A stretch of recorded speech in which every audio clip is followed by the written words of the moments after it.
ವಿರುದ್ಧ ಭಾರತೀಯ ಜನತಾ ಪಾರ್ಟಿ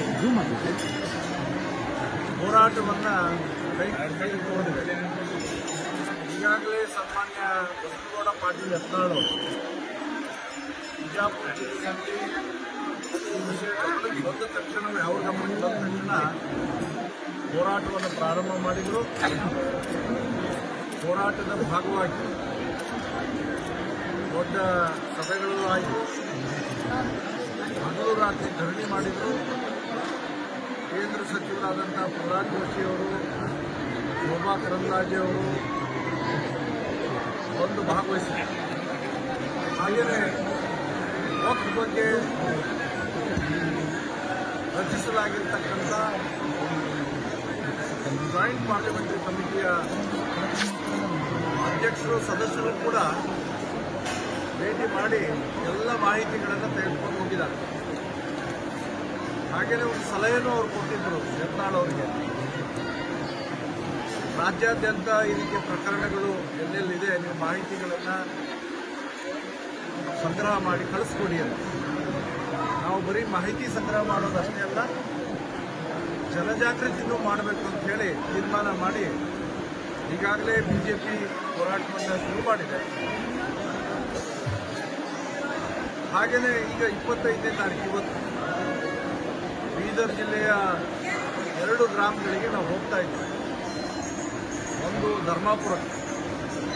ಧರ್ಮಾಪುರದಲ್ಲಿ ಇರ್ತಕ್ಕಂಥ ಇಡೀ ಊರೇ ಹಿಂದೂ ಇರ್ಬೋದು, ಮುಸ್ಲಿಂ ಇರ್ಬೋದು, ದೇವಸ್ಥಾನ ಇರ್ಬೋದು, ಎಲ್ಲವನ್ನು ವಕ್ಫ್ ಅಂತ ದಾಖಲಿಸಿದ್ದಾರೆ. ಹಾಗೆ ಚಟ್ನಳ್ಳಿಗೂ ಕೂಡ ಸಂಜೆ ಭೇಟಿ ಕೊಡ್ತಾ ಇದ್ದೀವಿ. ನಮ್ಮ ವಾರ್ ರೂಮ್ ಮಾಡಿದ ನಂತರ ಎಲ್ಲ ಜಿಲ್ಲೆಗಳ ಮಾಹಿತಿಗಳು ಬರಕ್ಕೆ ಪ್ರಾರಂಭ ಆಗಿದೆ. ಜನರಲ್ಲಿ ಜಾಗೃತಿ ಮೂಡಿಸಬೇಕಾಗಿರುವಂಥ ಅವಶ್ಯಕತೆ ಇದೆ. ಆ ನಿಮಿತ್ತವಾಗಿ ಯತ್ನಾಳ್ ಅವರ ನೇತೃತ್ವದಲ್ಲಿ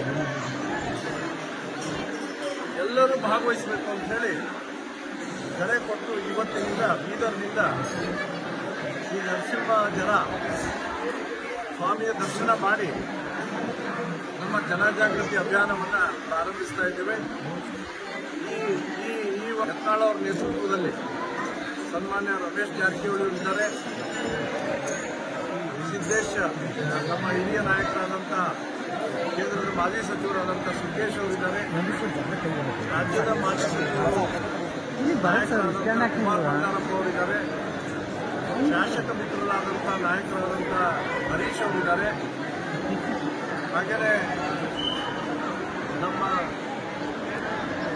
JDSನ ಮುಖಂಡರಾಗಿರ್ತಕ್ಕಂಥ NR ಸಂತೋಷ್ ಅವರಿದ್ದಾರೆ. ಜಿಲ್ಲೆಯ ಅನೇಕ ಮುಖಂಡರು ನಮ್ಮ ಜೊತೆಗೆ ಸೇರಿದ್ದಾರೆ. ಈ ಜಿಲ್ಲೆಯ ಕೋಆರ್ಡಿನೇಷನ್ ಅನ್ನು ಈಶ್ವರ್ ಸಿಂಗ್ ಠಾಕೂರ್ ಅವರು ಮಾಡ್ತಾ ಇದ್ದಾರೆ. ಈಶ್ವರ್ ಸಿಂಗ್ ಠಾಕೂರ್ ಅವರು ಯಾವ ಸ್ಥಳದಲ್ಲಿ ನಾವು ನಿಂತಿದ್ದೀವಿ, ಈ ಸ್ಥಳದ ಬಗ್ಗೆನೂ ಹೋರಾಟ ಮಾಡಿ ಯಾರ ಕೈಗೆ ಇದು ತಪ್ಪಿ ಹೋಗಿತ್ತು, ಮುಸ್ಲಿಮರ ಕೈಗೆ, ಅದನ್ನು ವಾಪಸ್ ಇಲ್ಲಿ ನರಸಿಂಹನ ಸ್ಥಾಪನೆ ಮಾಡೋದಕ್ಕೆ ಕಾರಣೀಭೂತರು. ಈ ರೀತಿಯ ದೇಶದ ಕೆಲಸವನ್ನು, ಧರ್ಮದ ಕೆಲಸವನ್ನು ಎಲ್ಲರೂ ಮಾಡಬೇಕು, ಜನಜಾಗೃತಿ ಮೂಡಬೇಕನ್ನೋ ಕಾರಣಕ್ಕಾಗಿ ನಮ್ಮೆಲ್ಲ ನಾಯಕರ ಪರವಾಗಿ ನಾನು ಮನವಿ ಮಾಡ್ತಾ ಇದ್ದೇನೆ. ನಿಮಗೆ ವಕ್ಫಿನ ತೊಂದರೆ ಆಗಿದ್ದರೆ ದಯವಿಟ್ಟು ತಿಳಿಸಿ. ಈಗ ತೊಂದರೆ ಆಗಿಲ್ಲದಿದ್ರೂ ಮುಂದೆ ತೊಂದರೆ ಆಗುವಂಥ ಸಾಧ್ಯತೆಗಳಿದೆ. ವಕ್ಫ್ ಕಾನೂನು ಹಂಗಿದೆ. ಅದಕ್ಕಾಗಿ ಎಚ್ಚೆತ್ತುಕೊಳ್ಬೇಕು ಜನ ಅನ್ನುವಂಥ ಒಂದು ಜಾಗೃತಿಗೋಸ್ಕರ ನಾವು ಯಾತ್ರೆಯನ್ನು ಪ್ರಾರಂಭಿಸಿದ್ದೇವೆ.